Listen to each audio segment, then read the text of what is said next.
कसं काय यवतमाळकर, शेवटच्या व्हिडिओमध्ये मी तुम्हाला दाखवलं होतं, म्हणजे याच्या आधीच्या व्हिडिओमध्ये की यवतमाळचं रेल्वे स्टेशन कसं राहील आणि काय राहील. त्यानंतर मी त्या व्हिडिओमध्ये तुम्हाला म्हटलं होतं की मी कळंबला सुद्धा जाईल आणि कळंबच्या रेल्वे स्टेशनचा सुद्धा तुमच्यासाठी व्हिडिओ आला. आणि हे बघू शकता माझ्या मागं कळंबचं रेल्वे स्टेशन. आणि या व्हिडिओमध्ये आपण पाहणार आहे कळंबमध्ये जे रेल्वे स्टेशन बनवलं आहे ते कशा पद्धतीचं आहे, इथं रेल्वेचे ट्रॅक्स किती आहे, कशा पद्धतीनं काम झालेलं आहे, कुठपर्यंत काम झालेलं आहे. सोबतच या व्हिडिओमध्ये आपण पाहणार आहे म्हणजे कळंबपासून तर यवतमाळपर्यंतचं जे रेल्वे लाईन आहे त्याचं काम कितीपर्यंत झालेलं आहे, काय काम झालेलं आहे, त्याचे सर्व अपडेट्स मी या व्हिडिओमध्ये तुम्हाला देणार आहे. म्हणून सर्वात आधी तुम्ही या व्हिडिओला लाईक करा. चॅनलला जर सबस्क्राईब नसेल केले तर खाली दिलेल्या सबस्क्राईब बटनवर क्लिक करून बेल घंटीला ऑलवर सेट करा, जेणेकरून तुम्हाला व्हिडिओचे नोटिफिकेशन मिळतच राहील. आणि या व्हिडिओमध्ये आपण संपूर्ण बघणार आहे कळंबचं रेल्वे स्टेशनसुद्धा पूर्ण बघणार आहे. सोबतच काही जे माहिती आहे, फॅक्ट्स वगैरे आहेत ते सुद्धा मी या व्हिडिओमध्ये तुम्हाला मांडणार आहे की कशा प्रकारे 1998 पासून तर 2024 पर्यंत आज पहिल्यांदा म्हणजे 2024 मध्ये हे रेल्वे स्टेशन बनलं. ठीक आहे, 98 पासून. ठीक आहे, हे सुद्धा आपण या व्हिडिओमध्ये ते फॅक्ट सहित पाहणार आहे, त्याची प्रूफ सुद्धा मी तुम्हाला या व्हिडिओमध्ये देणार आहे. म्हणून व्हिडिओला पूर्ण पासपर्यंत व्हिडिओला लाईक करून चॅनलला सबस्क्राईब करा. तर जास्त वेळ न करता चला पुढे आपल्या व्हिडिओकडे. तर मित्र, हे आहे कळंबचं रेल्वे स्टेशन. कळंबच्या रेल्वे स्टेशन साईड हे आहे कळंबचं रेल्वे स्टेशन. तुम्ही मागे बघू शकता. समोरच्या साईड आपण आत्ताच पूर्ण बघितलेली आहे आणि इकडल्या साईडला तुम्ही बघू शकता हे पूर्ण पार्किंगचा एरिया आहे. इकडल्या साईडला आणखी जे बॅकग्राऊंडमध्ये आणखी खूप जास्त अशी जागा आहे रेल्वे स्टेशनचीच आहे. आणि इकडून एक रोड सुद्धा आहे. हा रोड सुद्धा हायवेला टच होऊन जाईल, जो यवतमाळ हायवे नागपूर हायवे त्याला टच होऊन जाईल. आणि इकडच्या साईडला रेल्वे स्टेशन आहे. सोबतच मित्र, इथे सीड्या इथे दिलेल्या आहे, म्हणजे पायऱ्या या साईडने. आणि जे विकलांग राहते व्हीलचेअर्सवाले त्यांच्यासाठी सुद्धा इथे ते बनवलेलं आहे. करा तुम्ही माझ्या मागे बघू शकता मित्र, हे आहे कळंबचं रेल्वे स्टेशन. आणि इकडल्या साईडला जर तुम्ही बघू शकता या टोटल इथे 4 पटऱ्या टाकलेल्या.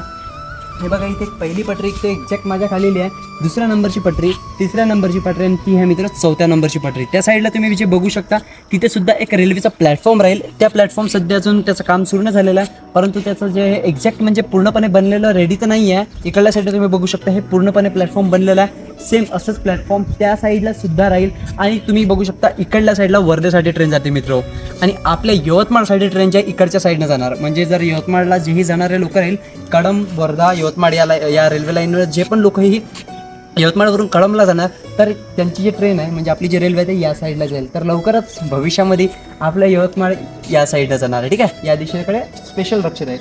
आणि तुम्ही बघू शकता इकडे जे टॉयलेट्स वगैरे खूप चांगल्या पद्धतीनं आणि खूप स्वच्छ असे टॉयलेट आहे. आतमध्ये मी जाऊन बघितलेलं आहे, खूप असे पॉश असे टॉयलेट बनवलेले आहे. आणि एक महत्त्वाची गोष्ट सांगायची म्हटलं तर मला तर असं माहिती नाही आणि मी कधीच असं ऐकलं नाही की रेल्वे स्टेशन बंद असते म्हणून. जर असं काही असेल तर मला तुम्ही कमेंटमध्ये सांगू शकता, कारण आत्तापर्यंत तुम्ही असं ऐकलं नाही. पण आज जेव्हा मी कळंबच्या रेल्वे स्टेशनचा व्हिडिओ बनवण्यासाठी आलो होतो तेव्हा मी सगळ्यात पहिले इथे अधिकाऱ्यांच्या जितक्या रूम आहे, तिकीट काउंटर वगैरे जेही असेल, मतदान काय तिथे लिहून आहे, जे पण कक्ष आहेत ते सर्व बंद आहे. ते सुद्धा मी तुम्हाला दाखवतो. चला, जागोजागेवर इथं पिण्याच्या पाण्याचे असे बूथ बनवलेले आहे. तुम्ही इथे बघू शकता सेम असेच बूथ आहे मित्र. इकडे 1, 2, 3, 4, 5 बनवलेले आहे. तुम्ही समोर सुद्धा मी तुम्हाला जाऊन दाखवेल. आणि इकडे लाईट्स वगैरेचं अजून काम झालेलं नाही आहे. आता आपण जाऊया आणि कळंबचे जे रेल्वे स्टेशन आहे त्यांचं जे ऑफिस आहे ते बघणार आहोत. तर मित्र, हे आहे जनरल वेटिंग हॉल, ज्याच्यामध्ये तुम्ही सगळेजण येऊन इथे आराम करू शकता. आणि तुम्ही इथे बघू शकता हे तिकीट पेटी, जिथून आपले तिकीट्स वगैरे येणार आहे. अनरिझर्व तिकीट जे तुम्हाला जनरलचे तिकीट्स वगैरे काढायचे आहे तुम्ही इथे बघू शकता. डाऊन म्हणजे गाड्यासाठी जे तिकीटची प्राइस आहे मित्र 10 वाजताची आहे. आणि गाड्याची नावं तुम्ही बघू शकता, मेमू रेल, वर्धा, कळंब. आणि इथे मित्र 9 वाजून 10 वाजता इथे येणार आहे. गाडीचे नंबर्स वगैरे तुम्हाला इथे सगळं स्क्रीनवर दिसत असेल. पण मित्र, इथली एक गोष्ट मी तुम्हाला सांगून देतो. तुम्ही बघू शकता इथे जेवढे पण आहे बघा पॅनल रूम हे सुद्धा बंद आहे. त्यानंतर आपण समोर आहे हे रिले कक्ष, हे सुद्धा बंद आहे. तुम्ही बघू शकता हे लॉक लावून आहे. त्यानंतर IPS कक्ष सुद्धा मित्र बंद आहे पूर्णपणे. आणि इथे मला कुठेही गार्ड वगैरे दिसून येत नाही, फक्त एक हा दादा इथे, बाकी कोणीच नाही आहे. संकेत अनुरक्षक कक्ष, बॅटरी कक्ष, सगळ्याच रूमाला इथं ताले लागलेले आहे. इथं एकही जे आहे कोणी मला दिसत नाही. दूरदर्शन कक्ष याला सुद्धा लॉक आहे. आणि आतमध्ये तुम्ही बघू शकता कम्प्युटर जो चालू आहे खिडकीमधून मध्ये जे तुम्हाला जर दिसत असेल तर इथं कम्प्युटर वगैरे चालू आहे. बघू शकता कम्प्युटर वगैरे चालू आहे. आणि अजून रेल्वेचं काम चालू आहे, त्यामुळे मला वाटतं की हे जे आहे आज लॉक लावून असावे. पण मला तर असं वाटतं की लॉक लावून नसायला पाहिजे. ज्यांच्या ड्युट्या वगैरे असेल किंवा काही रिझन असेल किंवा होऊ शकते तिकडे काम चालू आहे. तुम्हाला झूम करून दाखवून देतो मी. हे बघा इकडे ऑटो, तिकडे काम चालू असेल, मे बी तिकडे असेल सगळे अधिकारी. तर मित्र तुम्ही बघू शकता हे जे आहे कळंबचं रेल्वे स्टेशन, ठीक आहे. आणि हा प्लॅटफॉर्म बघू शकता. प्लॅटफॉर्ममध्ये इथे जागोजागेवर असे पंखे वगैरे लावलेले आहे, लाईट्स वगैरे पण लावलेले आहे. पंखे वगैरे तर सध्या बंद आहे कारण इथे कोणीच नाही आहे. इथे गार्ड पण मला दिसलेला नाही आहे. बहुतेक दादा तूच गार्ड आहे का दादा? इथे तूच आहे का लक्ष द्यायला म्हणजे पाहायला? गार्ड कुठे आहे? गार्ड वगैरे कोणीच नाही का इथे? कोणीच नाही का? म्हणजे लक्ष द्यायला वगैरे म्हणजे काही चोरी नाही केलं पाहिजे म्हणून. हाँ हाँ, आप कहाँ से हो? आप कहाँ से? शेखपुरा. कहाँ आता है? गुजरात सॉरी बिहार में? नहीं, फिर जबलपुर जाएंगे। जबलपुर क्या गया था? आप ये काम के लिए हो क्या? ये रेलवे का जो काम चल रहा है उसमें हो आप? अच्छा अच्छा अच्छा. तो कोई नहीं रहता यहाँ पर? अधिकारी वगैरह सारे बंद ही रहते हैं क्या रूम? सिर्फ ट्रेन आता है उसी दिन खुलता है, बाकी दिन बंद रहता है क्या? और ये बाकी के रूम बंद रहते हमेशा? अच्छा अच्छा. तर मित्र जसं आपण दादाला विचारलं, दादाचं सांगणं असं आहे की बाकीच्या दिवशी बंद असते म्हणून, आणि फक्त ज्या दिवशी रेल्वे येते त्या दिवशी फक्त पॅनल रूम आणि रिले रूम उघडते, आणि जी आपलं तिकीट काउंटर वगैरे आहे पॅनल रूममधूनच आहे. तर मित्र या प्रकारचं आपल्या कळंबचं रेल्वे स्टेशन तुम्ही बघू शकता. कळंब मराठीमध्ये, कळंब हिंदीमध्ये आणि इंग्लिशमध्ये अशा प्रकारे ते आपलं जे कळंबचं रेल्वे स्टेशन आहे. तर मित्र हे आहे कळंबचं रेल्वे स्टेशन, जिथे टोटल 4 असे पटऱ्या बनवलेल्या आहेत. 4 जागेवरून अशा रेल्वे जाऊ शकेल अशा प्रकारचे ते बनवण्यात आलेलं आहे. वर्ध्यावरून इकडून येणार वर्ध्यासाठी ट्रेन, आणि जर तुम्हाला यवतमाळला जायचं आहे, अजून यवतमाळची रेल्वे जर चालू तर नाही झाली आहे कारण त्याला कमीत कमी अजून 1 ते 1.5 वर्ष तर लागणारच आहे 100%. कारण मी जेव्हा रस्त्याने येत होतो तेव्हा मी बघितलेलं आहे काम खूप जास्त बाकी आहे, पण 1 वर्ष खूप झालेलं आहे. आणि इकडल्या साईडनं आपल्या यवतमाळची रेल्वे जाणार आहे. तुम्ही बघू शकता या 4 पटऱ्या इकडे बनलेल्या आहे, आणि मात्र एकच प्लॅटफॉर्म इथे बनवलं. दुसरा जो प्लॅटफॉर्म आहे तो इथे बनणार आहे, आणि याचं काम अजूनही झालेलं नाही आहे. काम फक्त सुरू आहे, आणि याला सुद्धा कमीत कमी 2 ते 3 महिने 4 महिने तरी या प्लॅटफॉर्मला सुद्धा लागेल. बाकीचं जे काम आहे ते थोडं स्लो याच्यासाठी चालू आहे, कारण आता सगळ्यांना माहिती आहे निवडणूक होत्या. निवडणुकीमुळे सर्व काम जे आहे ते थोडे कमी स्पीडनं चालू आहे. जशा निवडणुकीचे रिझल्ट 4 जूनला अनाऊन्स होऊन जाईल, तर 4 जून नंतर या रेल्वे पटरीचं जेवढंही काम आहे रेल्वे स्टेशनचं, सोबतच आपल्या यवतमाळच्या रेल्वे स्टेशनचं काम खूप जास्त तेजीने म्हणजे स्पीडनं चालू होऊन जाईल. आता आपण इकडे जाऊन बघूया इकडच्या साईडनं काय काय आहे, आणि इकडच्या साईडनं सुद्धा बघणार आहोत. म्हणून व्हिडिओला पूर्ण पहा. आणि जर तुम्ही आतापर्यंत व्हिडिओला लाईक नसेल केले मित्रो, तर व्हिडिओला सगळ्यात आधी लाईक करा, चॅनलला सबस्क्राईब करून बेल आयकॉनला ऑलवर सेट करा, जेणेकरून तुम्हाला व्हिडिओची नोटिफिकेशन मिळतच राहील. इकडल्या साईडनं सुद्धा तुम्ही बघू शकता इकडे अजून एक कन्स्ट्रक्शनचं काम चालू आहे. बघा इकडे असे बिल्डिंग्स वगैरेचं काम चालू आहे. इथे क्वार्टर्स बनणार आहे. आय थिंक माझ्या हिशोबाने इथे क्वार्टर्स बनणार आहे. जसे आपल्या यवतमाळच्या रेल्वे स्टेशनचे तिथे जे क्वार्टर्स होते टाईपमध्ये इथे क्वार्टर्स बनणार आहे, आणि इथे सुद्धा क्वार्टर्स राहील, इथे सुद्धा क्वार्टर्स राहील. आणि हे बघा इथे काम अजूनही सुरू आहे. इथे बघू शकता मित्र इथे जागेवर तुम्हाला अशा पाण्याचे बूथ दिसत आहे, आणि बसायसाठी इथे हे बेंच वगैरे टाकलेले आहे. अशा जागेवर इथे पाण्याची सोय केलेली आहे. आणि इकडल्या साईडचं अजून प्लॅटफॉर्मचं काम चालवलं आहे. तिकडल्या साईडनं सुद्धा रोड आहे. आय थिंक ते बघू शकता तुम्ही. तिची 2 व्हीलर आली आहे बघा, ती गाडी आहे. तिकडून सुद्धा एक रोड राहील, तो राहील बहुतेक समोर जाऊन टच होणार आहे. आणि आपण इकडे याच्यासाठी चाललो आहे कारण मला इकडे एक लंबी अशी पटरी जाताना दिसत आहे. तर तिथल्या जे कन्स्ट्रक्शनवाले आहेत त्यांना मी विचारलं तर त्यांनी सांगत होते की हाँ यवतमाळ की जो रेल्वे पटरी वो इधर से जाएगी, अशा टाईपमध्ये त्यांनी मला उत्तर दिलेलं आहे. त्याच्यामुळे मला थोडासा इंटरेस्ट आला की चला यार यवतमाळला जाणारी जी पटरी आहे ॲटलिस्ट रेल्वे स्टेशन पाहायला 1.5-2 वर्ष बाकी आहे, तर जाऊन रेल्वे पटरी तर पाहून घेऊ. तर मित्र तुम्हाला मी प्लॅटफॉर्मवरून 4 ज्या रेल्वेचे ट्रॅक्स दाखवले होते, राईट, पटऱ्या दाखवल्या होत्या. पण त्या सर्व पटऱ्या जसं मी समोर आलो त्यानंतर त्या सर्व पटऱ्या या ज्या रेल्वे पटरीवर मी उभा आहे त्या रेल्वे पटरीवर सर्व एक झालेल्या आहे. तुम्ही बघू शकता त्या 2 रेल्वे पटऱ्या तिथून इकडे असं इथे कंबाईन झालेल्या आहे, आणि एक हीच रेल्वे पटरीला म्हणजे या मेन रेल्वे पटरीला कंबाईन झालेलं आहे. सोबतच इकडची जी रेल्वे पटरी होती ही सुद्धा तुम्ही बघू शकता इथूनच अशी ज्या वेगळी झालेली आहे, आणि या रेल्वे पटरीला जी अशी येऊन मिळालेली आहे. तर एक हीच अशी जे मुख्य आणि मेन रेल्वे पटरी आहे, आणि हीच रेल्वे पटरी मित्र तुम्हाला बघू शकता. तुम्ही सरळ इथे जर झूम करून दाखवलं तर दूरपर्यंत ही जाते. मी माझ्याकडून तितकं झूम करतोय बघा मित्र, तिथपर्यंत ही समोर एकदम डेड एंड पर्यंत आहे, कारण मी तिथपर्यंत तर जाऊ शकत नाही. तिथपर्यंत सध्या ही रेल्वे पटरी जी अशी बिछवलेली आहे, आणि हाच रोड जो आहे सरळ आपल्या यवतमाळकडे जाणार आहे. म्हणजे इकडेच आपली जे कळंब टू यवतमाळ जी रेल्वे राहील ती याच रेल्वे पटरीवरून जाणार आहे. आणि बघूया हे किती वर्षात होते. खूप सारे लोकांनी आपापले कमेंट्स मला लास्ट व्हिडिओमध्ये खूप साऱ्या लोकांनी आपले प्रिशियस असे कमेंट्स दिले आहे, त्याबद्दल मी त्यांचे जे धन्यवाद करतो. आणि तुम्हाला काय वाटते की आणखी किती वर्ष लागेल या कळंबच्या याच रेल्वे पटरीवरून आपल्या यवतमाळपर्यंत रेल्वे जायला, मला ते कमेंटमध्ये नक्की सांगा. सोबतच तुम्ही आणखी जर व्हिडिओला लाईक नसेल केलं तर मित्र व्हिडिओला लाईक करा, कारण मी यवतमाळवरून फक्त आणि फक्त याच व्हिडिओसाठी इथे आलेलो आहे. तर एक व्हिडिओला लाईक बनतोच. तुम्ही हे बघू शकता, तिथे ज्या 2 पटऱ्या आहे तर त्या साईडला तिथे कंबाईन झालेल्या आहे. तिथे त्या दोन्ही पटऱ्या ज्या तिकडून आलेल्या त्या इथे कंबाईन झालेल्या आहे आणि इकडून येणारी पटरी जी आहे इथे स्विच होऊन डायरेक्ट या पटरीला कंबाईन झालेली आहे. तर अशा प्रकारे या रेल्वेच्या पटऱ्या आहे. आणि तिकडल्या साईडला जे वर्धा आहे, वर्धेच्या साईडला सुद्धा सेम असंच आहे. तिकडे सुद्धा जी आहे याच मेन पटऱ्याला ही आणि तिकडच्या 2 पटऱ्या कंबाईन अशा म्हणजे जाऊन जुळत आहे. ठीक आहे, तर याच रेल्वे पटरीला जाऊन जुळत आहे. आणि हीच जे आहे मुख्य, आपण जर असं म्हटलं तरी चालते, हीच मुख्य जे पटरी आहे मित्र. बीजेपी काँग्रेस हे हर 5 वर्षानंतर मुद्दे आपल्या यवतमाळमध्ये सर नाही तर पूर्ण भारतामध्ये जे उठतच राहते. पण याच पॉलिटिक्समुळं आज आपण 10 ते 15 वर्ष मागे आहे. आता तुम्ही म्हणसाल कसं, तर तुम्हाला इथे एक न्यूजपेपर दिसत असेल. सगळ्यात आधी 1998 मध्ये आपल्या यवतमाळसाठी ज्या रेल्वेचा प्रस्ताव सोनिया गांधीकडे मांडण्यात आला होता.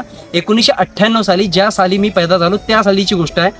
त्यानंतर 2005 मध्ये जे वर्धा यवतमाळ नांदेड रेल्वे प्रोजेक्ट सोनिया गांधींना पत्र लिहून त्यांच्याकडे एक मागणी करण्यात आली आणि त्यांनी ती मागणी स्वीकारली सुद्धा. ठीक आहे, कधी ते 2005 मध्ये, लक्ष द्या. आणि तुम्हाला जर हे जे न्यूजपेपर इथे जे कार्टिंग दिसत आहे याची लिंक मी डिस्क्रिप्शनमध्ये दिलेली आहे. तुम्ही ही न्यूजपेपर स्वतः तुम्ही व्हेरीफाय करू शकता तुमच्या पद्धतीने. मी कोणतीही माझ्या मनाने जे हा डाटा उचलून सांगत नाही. त्यानंतर 2009 मध्ये सगळ्यात आधी 274.55 करोड, नीड आहे का, 274.55 करोड रुपयाचा जो आहे लालू प्रसाद यादव हे जेव्हा तेव्हाचे रेल्वे मंत्री होते, 274.55 करोड रुपये वर्धा यवतमाळ नांदेड रेल्वे लाईनसाठी जे आहे लालू प्रसाद यादव यांनी जे फेब्रुवारी 11, 2009ला जे त्यांनी सेंशन केलं होतं. त्यानंतर 2015 पर्यंत कामच झालेलं नाही आहे. त्यानंतर 9 पासून 10, 11, 12, 13, 14 5 वर्ष कोणतंच काम नाही झालं.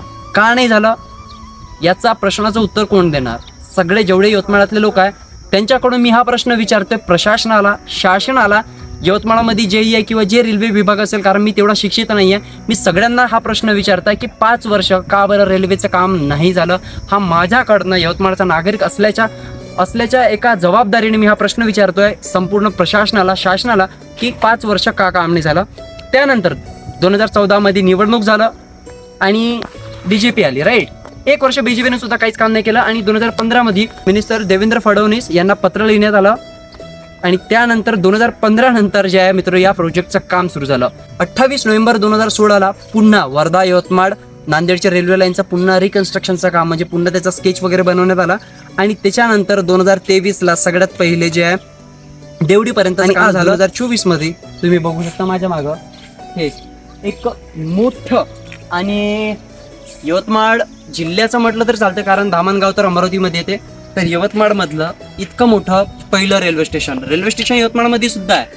परंतु इथे रेल्वे धावते ते महत्त्वाचं आहे.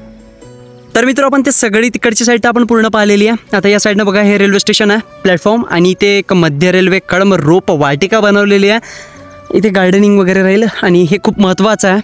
इथे झाडं वगैरे सुद्धा राहील. इकडल्या साईडने सुद्धा काही सुशोभीकरण किंवा काही पुढे चालून काहीतरी राहीलच. तिकडे तुम्ही रोड बघू शकता, एक मधात रोड सुद्धा आहे आणि इकडे वर्धासाठी राहील. आणि सेम आहे जसं त्या साईडनं आहे सेम या साईडनं सुद्धा जाग्यावर असं बसण्यासाठी तुमच्यासाठी सोय केलेली आहे. आणि पाण्याची सोय जागोजागी केली आहे, हे खूप महत्त्वाचं आहे. बसण्यासाठी आणि पाण्याची सोय खूप जास्त महत्त्वाची आहे. लाईट्स वगैरे इथे लागलेले, सोलर पॅनलवाले, सर्व सोलरवाले लाईट्स आहे. आणि इथे सुद्धा जे लाईट्स वगैरे राहील बहुतेक इथे लाईन राहील, कारण सध्या जे इंजन आहे ते डिझेलवालं इंजन आहे. इलेक्ट्रिकवालं व्हायचं आहे तर इलेक्ट्रिकची जे लाईन सगळं या खांब्यावरून राहील. आणि बघू शकता तिकडे जे कन्स्ट्रक्शनचं काम जे आता वर्कर वगैरे थांबलेले आहे. माझा कॅमेरा तितक्या दूरचं कॅप्चर करेल की नाही माहीत नाही, पण मी तिकडं झूम करून दाखवतो तुम्हाला. दिसत असेल त्याचे वर्कर्स आहे ते बघा, ते काम करत होते आणि आता त्यांनी जे आहे काम थांबवलेलं आहे. आणि तिकडून सुद्धा असं पूर्ण जे आहे प्लॅटफॉर्मचं काम होत आहे, पूर्ण गिट्टी वगैरे त्यांनी टाकलेली आहे, तुम्ही बघू शकता. कळंबचं रेल्वे स्टेशन तर आता आपण पाहिलं. आता आपण पाहूया कळंबपासून यवतमाळपर्यंतची रेल्वे लाईन. तुम्ही बघू शकता व्हिडिओमध्ये डोंगरी भाग आहे मित्रो, यवतमाळपासून कळंबपर्यंत मधात. आणि मधामध्ये जे डोंगरी भाग आहे त्यामध्ये पूल बनवण्याचं काम चालू आहे. जिथे जिथे पूल बनवण्याची गरज आहे ते पूल बनवत आहे. आणि सपाट जागा जिथे आहे तिथे रेल्वे जे पटऱ्या टाकत आहे. आणि हे जे दोन्ही ब्रिज आहे तुम्हाला यवतमाळ पासून म्हणजे कळंबला जाल तेव्हा तुम्हाला हायवेवरून अशी ब्रिज दिसून जाईल. त्यानंतर आम्ही थोडंसं समोर आलो आणि इथे तुम्ही कन्स्ट्रक्शनचं काम सुरू आहे. मी मित्र ट्विटरवर ट्विट सुद्धा केलेलं आहे की का बरं आपल्या यवतमाळचं जे रेल्वे स्टेशनचं काम 1998 पासून तर 2014 पर्यंत का नाही झालं, त्याची माहिती मिळते का आपण ती सुद्धा बघूया. तर मित्र माझ्या मागे तुम्ही बघू शकता इथे असं ब्रिजचं काम करणं चालू आहे. कारण जे यवतमाळवरून कळंबला जाताना पूर्ण जागा असं जे डोंगर लागलेला आहे, तर जिथे रूट बनणं पॉसिबल नाही आहे तिथे जे आहे असे पूल बनवणं चालू आहे. आणि कळंबला जाताना तुम्हाला 10 ते 12 पूल असे दिसून जाईल. त्या साईडला तुम्हाला हायवे दिसत असेल, त्या हायवेवरूनच तुम्हाला हे पूल वगैरे दिसून जाईल. आणि जिथे जिथे पटरं टाकणं पॉसिबल नाही आहे तिथे हे पूल बनवत आहे. याच्या आधी सुद्धा जे 2 पूल आहेत त्याची क्लिप सुद्धा मी ऍड केलेलीच असेल. आणि आता आपण इथे सुद्धा एक पूल बनत आहे आणि समोर सुद्धा एक पूल बनत आहे. आपण ते सुद्धा आपण पाहून घेऊया. तर मित्र इथे जे आहे ना पुलाचं काम चालू आहे आणि हे पुलाचं काम जे आहे कळंबला जाताना एक आहे ना घोटी म्हणून गाव आहे, त्या गावाजवळचं आहे. तुम्ही बघू शकता इथे क्रेनच्याद्वारे एक सिमेंटचं जे कॉन्क्रीट असते ना त्याद्वारे हा पूल बनवण्याचं जे पुलाचा पिल्लर बनवणं चालू आहे. आणि इथे गज बांधणी वगैरे चालू आहे. तुम्ही व्हिडिओमध्ये बघू शकता जे गजाचं बांधकाम करत आहे त्याच्यामध्ये जे आहे कन्स्ट्रक्शनचे जे सर्व टीम आहे त्या आतमध्ये आहे. सुरज मित्र इथली जेवढी टीम आहे ती म्हणजे जे वर्कर लेवलवरची आहे तीच फक्त आपल्या यवतमाळची आहे. बाकीची जी सुपरवायझर किंवा कन्स्ट्रक्शन मॅनेजर आहे ते सर्व पुण्या साईडचे आहे. घोटीकोवा समोरचं जे कन्स्ट्रक्शनचं काम आहे तिथून थोडंसं समोर आल्यावर सुद्धा हा पूल तुम्हाला दिसेल. म्हणजे जागोजागेवर तुम्हाला जास्त करून ब्रिजेस आहे. कारण कळंबला जाताना मोस्टली मित्र जे आहे डोंगर भाग आहे, त्यामुळे इथे जे आहे सपाट जमीन नाही आहे. सपाट जमीन जर असली तर कसा रेल्वे पट्टा टाकायला थोडंसं सोपी असतं, परंतु आता जे सपाट जागा नाही आहे म्हणून जागोजागेवर जे मित्र असे ब्रिज आहे. त्यानंतर आम्ही थोडंसं समोर आलो आणि समोर आल्यानंतर सुद्धा आम्ही बघितलं की इथे गज बांधणी सुरू आहे आणि ब्रिजचंच काम सुरू आहे. जागेवर ब्रिजचं काम सुरू आहे आणि हे खूप जास्त स्पीडने चालू आहे. मित्र हे व्हिडिओ तुम्हाला आवडला असेल तर नक्कीच व्हिडिओला लाईक करा आणि चॅनलला सबस्क्राईब करणे मात्र विसरू नका. तर या प्रकारचं आहे मित्र कळंबचे हे रेल्वे स्टेशन. तुम्हाला हा व्हिडिओ कसा वाटला मला कमेंटमध्ये नक्कीच सांगा. कारण मी व्हिडिओ बनवून तुमच्यासाठी तयार तर करतोय, पण याचा इम्पॅक्ट तुमच्यावर किती होतोय हे खूप महत्त्वाचं आहे. हा व्हिडिओ जर आवडला असेल तर व्हिडिओला लाईक करा, चॅनलला सबस्क्राईब करा. काही चुकलं असेल व्हिडिओमध्ये माझं काही गोष्टी सांगण्यामध्ये किंवा होते खूप वेळा, तर काही जर चुकलं असेल तर तुम्ही मला ते कमेंटमध्ये दुरुस्त करू शकता. आणि हा व्हिडिओ जर आवडला असेल तर व्हिडिओला लाईक, खाली दिलेल्या सबस्क्राईब बटनवर क्लिक करून चॅनलला सबस्क्राईब करा, व्हिडिओला तुमच्या मित्रांसोबत शेअर करा. आपण भेटूया पुन्हा एका नवीन व्हिडिओमध्ये. तोपर्यंत जय महाराष्ट्र.